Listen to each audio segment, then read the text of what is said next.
자, 610년경에 에레미야 선지자가 지금 9장 23절 24절을 말씀하시는 거예요. 그러면 BC 610년경이 어떤 해인가? 이 말씀을 이해하려면 왜 이 말씀을 하셨는가? 그 해에는 어떤 해였는가? 이 해는 요시야 왕, 남쪽 유다 왕 요시야 왕이 통치하던 거의 마지막 때입니다. 요시야 왕이 BC 640년에서 609년도까지 통치를 하고 죽었거든요. 그러니까 거의 마지막 때가 되는 거예요. 자, 그러면 요시야 왕이 누구인가? 열왕기하 22장 1절부터 말씀이 이어집니다. 요시야가 몇 살의 왕이 되었어요? 8살의 왕. 예루살렘에서 몇 년 동안 통치했어요? 31년 동안 통치했어요. 이게 요시야 왕이에요. 그런데 요시야 왕이 통치하는 동안에 어떻게 통치하냐면 누구 보시기에 정직하게 행하여? 여호와 보시기에 참 정직하게 행하는 아주 신실한 왕이었어요. 그래서 조상 다윗의 믿음의 길을 쫓아가고 좌로나 우로나 치우치지 않고 믿음으로 사는 왕이었었어요. 그렇게 왕이 된 이후에 요시야 왕이 18년 해에 성전 개혁을 시작하는 거예요. 그가 이제 왕이 되었기 때문에 왕은 항상 신앙주 이스라엘 예루살렘 성전 중심의 신앙이니까 성전의 이제 개혁을 시작하게 돼요. 자, 그럼 여기서 한 가지 질문이, 몇 살 때 왕이 되었죠? 8살 때. 근데 몇 년째 성전 개혁을 해요? 몇 년이 걸렸어요? 왜 왕이 된 후에 10년이 지나서 성전을 개혁했을까? 배경을 좀 설명하면, 요시야 왕의 아버지가 암몬 왕이에요. 바로 이제 부친이. 자, 21장 19절부터 보면 암몬이 왕이 될 때, 아버지가 왕이 될 때 몇 살이 됐어요? 22세에 대해서 몇 년 동안 통치했어요? 2년 동안 통치했어요. 암몬이 누구 보시기에? 여호와 보시기에 뭘 행했어요? 악을 행한 거예요. 쉽게 말하면 우상 숭배하는 왕이었었어요. 그렇게 우상 숭배하다가 이제 죽어서 장사되고 그 아들 요시야가 대신 왕이 된 거예요. 아버지는 누구죠? 암몬이에요. 그런데 요시야 왕의 할아버지는 또 어떤 사람이었느냐? 할아버지 왕이 므낫세 왕이거든요. 그런데 이 므낫세 왕이 왕이 될 때 나이가 몇 살이었어요? 12살이에요. 몇 년 동안 통치했어요? 55년을 통치했어요. 근데 어떻게 통치하냐면 여호와 보시기에 뭘 행했어요? 악을 행했어요. 그게 우상 숭배하는 것이거든요. 뿐만 아니라 그의 아버지, 지금 므낫세 왕의 아버지가 히스기야 왕이, 유명한 히스기야 왕 있잖아요. 히스기야가 대단히 믿음을 나라를 세웠었는데, 그 히스기야가 헐어버린 산당, 히스기야 왕이 그 다 헐어버린 그 산당을 다시 세우면서 우상 숭배를 해요. 경배를 해요. 뿐만 아니라 16절 한번 다 같이 보시겠어요? 시작. 므낫세가 유다에게 범죄하게 하여 여호와께서 보시기에 악을 행한 것, 하나님 보시기에 악을 행한 것 외에도, 또 시작, 또 무지한 자의 피를 심히 많이 흘려 예루살렘 이 끝에서 저 끝까지 가득하게. 자, 정리해 보면 지금 할아버지 므낫세 왕이 몇 년 동안 통치했죠? 55년. 아버지 암몬, 악한 자들이에요. 몇 년 통치했죠? 2년. 자그만치 57년 동안 악을 행했어요. 악한 것을. 그러니까 예루살렘 구석구석 악한 자들의 기득권이 얼마나 성행하겠습니까? 여러분, 정권이라고 하는 것은요, 바뀌면 죽이게 돼 있습니다. 그러나 그것이 선한 정권에 의해서 죽임당하면 나라가 사는 거고요, 악한 자에 의해서 죽임당하면 나라는 어려워지는 거예요. 그러니까 이 57년 동안 정말 우상 숭배하고 우상의 제장들이나 거기에 발을 붙여 사는 사람들이 기득하던 이 시대 속에서 그 기득권자들의 득세를 하나하나 처리하면서 10년의 세월이 걸린 거예요. 왜 요시야 왕이 8살에 왕이 됐는데 18살에 성전을 개혁했는가를 이해하시겠어요? 그런데 이렇게 성전을 개혁하다가 뜻밖의 율법책을 발견해요. 율법책을. 왜냐하면 그 악한 자들이 있을 때 열어봤겠어요. 그냥 창고에 쳐 넣어놨는데 성전을 수리하고 정리하다 보니까 거기서 율법책이 발견하게 되는 거예요. 내가 여호와의 성전에서 율법책을 발견하였노라. 그래서 왕이 그 율법책의 말을 듣자 곧 옷을 찢으니라. 요시야 왕이 그 옷을 왜 찢었어요? 갑자기 옷 입기 싫었어요? 그 유행이 바뀐 것 같아요. 회개가 이루어지는 거죠. 그 율법책을 읽으면서 눈물을 쏟으면서 옷을 찢으면서 이게 문제구나, 우리가 잘못 살았구나. 13절 보면 이런 말씀, 시작. 우리 조상들이 이 책의 말씀을 듣지 아니하며 이 책에 우리를 위하여 기록된 모든 것을 행하지 아니하였으므로 여호와께서 우리에게 내리신 진노가 크다. 이걸 깨달은 거예요. 뭘 통해서 깨달았어요? 율법의 말씀을 들으면서. 우리 조상들이, 조상이 누구예요? 아버지 암몬, 할아버지 므낫세, 다 조상들 아닙니까? 우리 조상들이 이 여호와의 말씀을 듣지 않고 그 말씀에 기록된 대로 행하지 않았기 때문에 여호와께서 내리신 진노가 너무 컸구나. 믿음의 왕, 믿음의 사람 요시야 왕이 그 다음에 어떻게 했겠습니까? 그 다음 장르가 뭐겠습니까? 자, 23장 1절 2절 보면 이렇게 시작돼. 시작. 왕이 보내 유다와 예루살렘의 모든 장로들을 다 모았어요. 그 다음에 계속해서 이에 왕이 여호와의 성전에 올라가, 사람들을 모으고 왕이 성전에 높이 올라가는. 시작.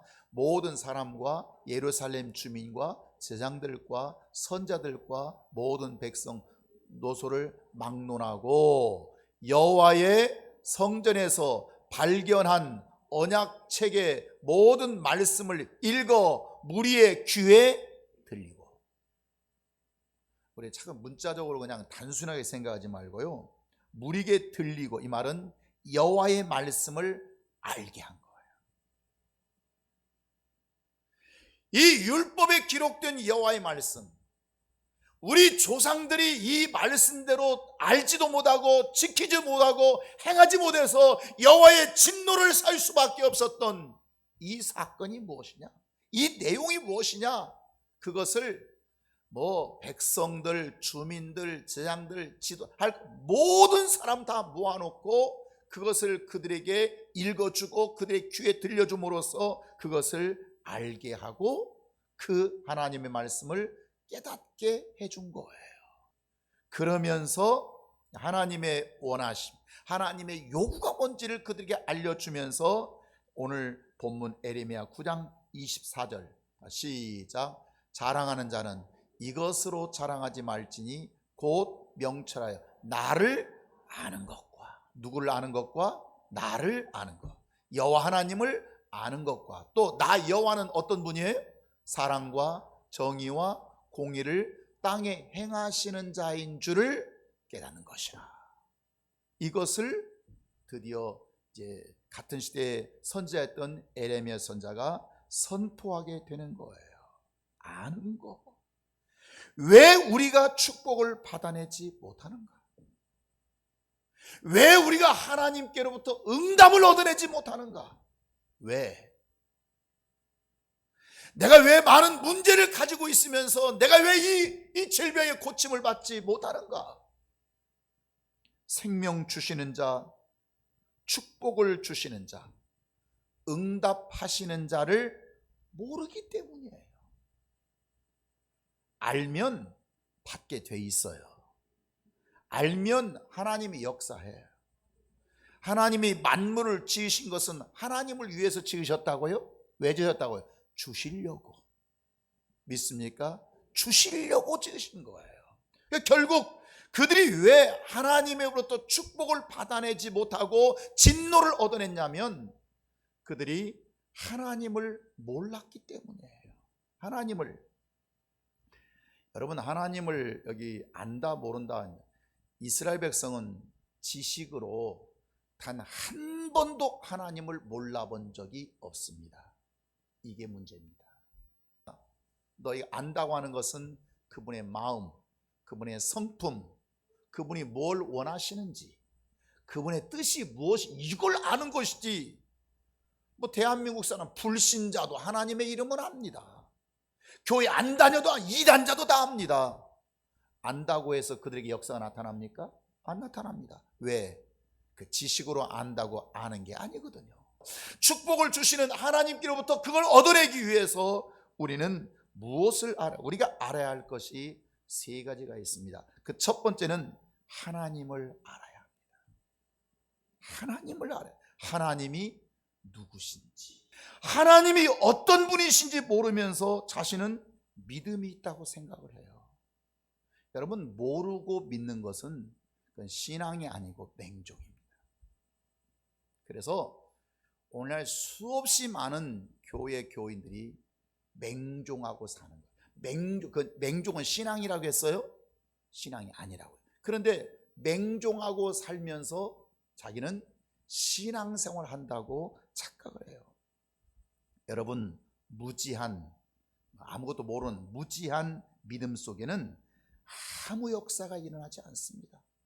무지한 진리의 목마름이 없으면 그건 신앙이 아닙니다. 종교가 될지는 모르지만 그건 신앙이 될 수가 없는 거예요. 신앙이라고 하는 것은 반드시 내가 믿는 대상을 알고, 아멘입니까?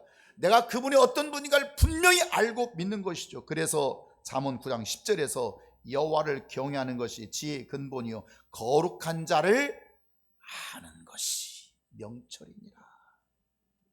두 번째, 내 자신을 알아야 됩니다. 내가 누구인지, 하나님이 누구인지를 알 뿐만 아니라 두 번째는 내가 누구인지, 내가 믿음이 있는 사람인지 난 믿음이 없는 사람인지. 아니, 믿음이 없는 것을 알아야 내가 하나님께 구할 거 아닙니까?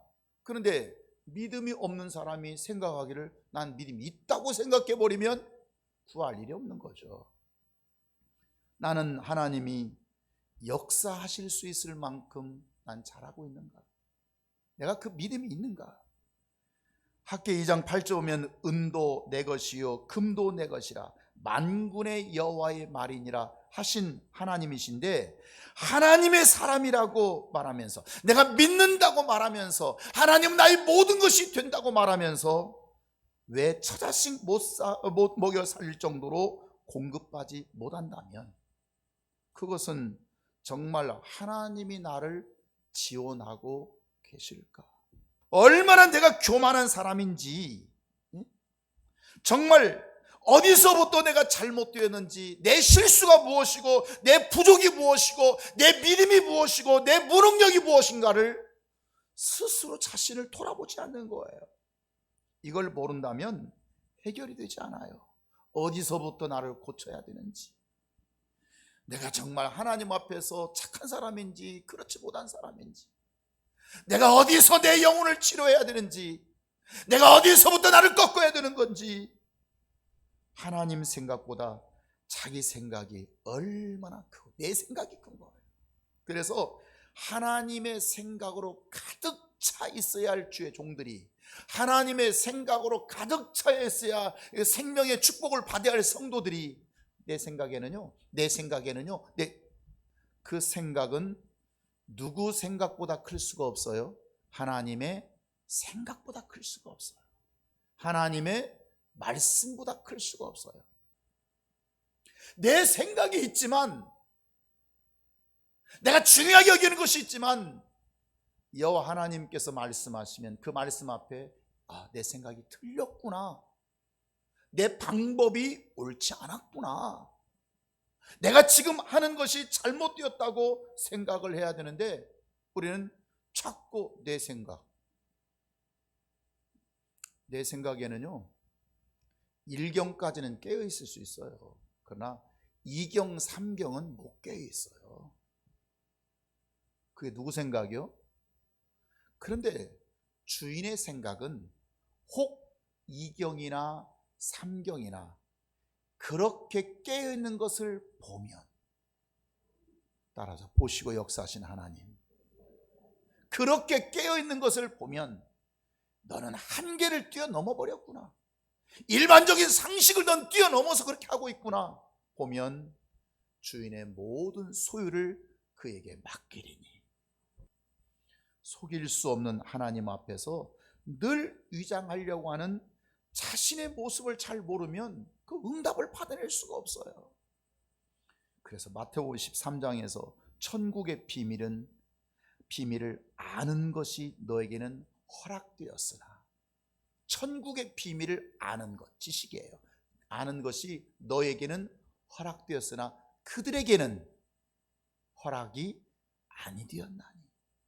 믿습니까? 허락된 사람이 있고 허락되지 않은 사람이 있어요.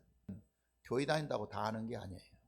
다니지만 어떤 사람에게는 허락된 사람이 있고요, 어떤 사람은 허락 안 된 사람이 있어요. 허락된 사람은 얻어낼 수가 있어요. 비밀번호 아니까. 그런데 허락되지 않은 사람은 그것을 결코 단 한 푼도 얻어낼 수 없다는 거예요. 세 번째는 무엇을 알아야 되냐면, 목회자는 성도를 알아야 되고요, 성도는 목회자를 알아야 합니다. 결국 성경에 아는 말씀이 하나님과 그 백성과의 관계, 또는 지도자와 백성들과의 관계를 말씀하고 있거든요. 자, 내게 맡긴 영혼인지, 저 성도가 내게 맡긴 영혼인지, 아니면 하나님은 나에게 맡긴 적이 없는 영혼인지, 내가 저 사람을 살릴 수 있는 영혼인지, 아니면 저 사람은 살리기 어려운지, 혹 저 사람을 살려봐야 저 사람이 대단히 배은망덕할 수밖에 없는 사람인지, 헛수고인지, 저 사람은 정말 살릴 만한 가치가 있는지, 저 사람에게 생명 줄 만한 가치가 있는지, 저 사람을 위해서 눈물로 기도해줘도 아깝지 않고 그렇게 살렸을 때 저 사람은 하나님을 위하여, 교회를 위하여 충성된 사람이 될 수 있을는지, 여러분 이걸 알아야죠. 이걸 모르고 하지 않습니다. 농부가 씨를 뿌릴 때 그 씨를 뿌리기 전에 밭이 있지 않습니까? 밭에 이 땅이 좋은 땅인지 나쁜 땅인지, 이 밭을 보지 않고 씨를 뿌린 농부는 단 하나도 없습니다. 기왕이면 좋은 땅에 씨를 뿌려서 정말 많은 걸 거두고 싶지, 돌짝밭 보면서 그 돌짝밭에 씨를 뿌리고 싶겠어요? 그렇지 않습니다. 내 가정을 정말 이 교회는 깨울 수 있을까? 내 영혼과 내 삶을, 정말 내가 살아가는 많은 인생의 문제들을 이 교회는, 아니 저 목사님은 정말 깨울 수 있을까라고 따져보고 결정하는 것입니다. 이처럼 우리가 신앙생활할 때 지금 세 가지, 생명 주시는 첫째 누구를 알아야 돼요? 하나님을 알아야 되고요. 두 번째 누구를 알아야 돼요? 나를 알아야, 내가 누구인지, 내 지금 어디까지 내가 왔는지, 내 수준이 뭔지, 내 믿음이 뭔지, 내 문제가 뭔지, 내가 왜 생명을 얻어내지 못하는지.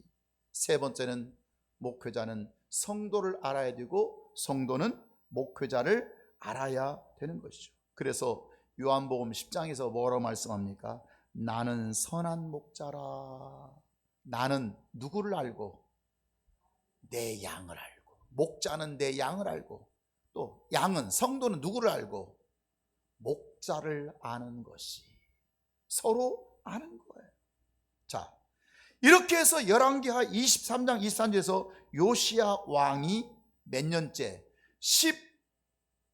18째 해에 예루살렘에서 성전을 재건하고 난 이후에 예루살렘에서 유월절을 지켰다. 75년 만에 유월절 제사를 처음 드렸어요. 75년 만에.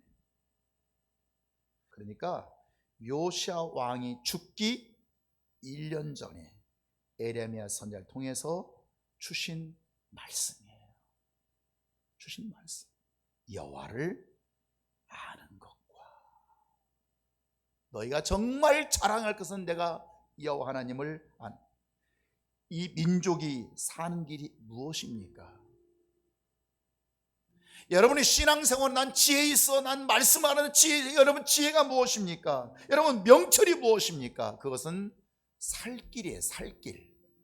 살 길을 아는 거예요. 내가 어떻게 해야 사는 길인가? 내가 어떻게 사는 길인가? 바로 에레미야 9장 24절에서 곧 명철하여 나를 아는 것과 여호와 하나님을 아는 것과, 단순한 머리로 아는 그 이름이 아니에요. 아는 것과, 나 여호와는 사랑과 정의와 공의를 땅에 행하시는 자인 줄을 깨닫는 것이라. 여기에 살 길이 있는 것입니다.